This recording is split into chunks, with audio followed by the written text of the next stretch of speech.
Hi, this is Edward Calhoun, bartender at 25 Lusk, here again to talk to you about beer cocktails. In particular, our beer cocktail that we serve for brunch and other times whenever it applies, the Jean Michel-Lada. It's a takeoff on a classic Mexican beer cocktail, the Michelada, which features lime juice, spices, a lot of times tomato juice. We don't have the tomato component, and we've taken the liberty to name it the Jean Michel-Lada after one of our favorite cooks on the line. Anyway, it's quite simple and very nice. You're going to start with a glass, Pilsner glass if you will. What we do is we roll this in agave nectar to give it a little sweet, and then we roll it in salt. So you get that sweet, salty start to the cocktail before you get into the rest of it. I've got a glass prepped and ready for presentation to save us the time. So what we have is fresh squeezed lime juice. We squeeze all our lime juice fresh, and once again can't emphasize enough the importance of fresh juice. And we have 1/2 ounce of fresh lime juice. And then we have agave syrup. This is agave nectar that is cut in half with an equal part of water to dilute the sweetness and make it a little bit easier for pouring. So we once again do a 1/2 ounce of that. Gives a little sweet to balance out the acid.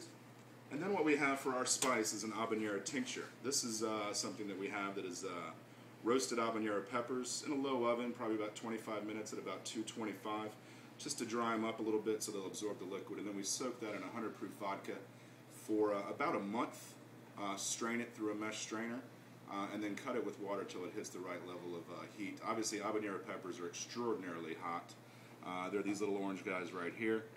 When handling them, unlike what I'm doing right now, you definitely want to use gloves or be very mindful of washing your hands afterwards. Then here, of course, limes. You can use fresh limes. 1/2 ounce of lime juice is typically a 1/2 lime cut through a squeezer. Instead of habanero tincture, if you don't want to wait a month to have one of these cocktails, you can also use a hot sauce of your choice, anything from Thai hot sauces to your more famous Louisiana hot sauces. Anyway, we put the habanero tincture in here, and then we finish off with 1 ounce of Blanco or silver tequila. I like the silver tequilas in cocktails. I think they work better, typically because they have more of a rustic flavor, a larger flavor profile. A lot of times people, I think, make the mistake of thinking añejo tequila mixes better in cocktails, but a lot of times a lot of those subtle flavors that you're paying for with the age get lost immediately, whereas the silver or Blanco tequila has that backbone of flavor that'll jump right out and through the cocktail. Finally, we finish with roughly 8 ounces of Pilsner. And there it's ready to go. The Jean Michel-Lada, agave nectar on the rim with a little bit of salt, lime juice, agave syrup. You can also use simple syrup. Feel free to play around with it. A little bit of heat, a little bit of tequila, and a nice light Pilsner. Thank you.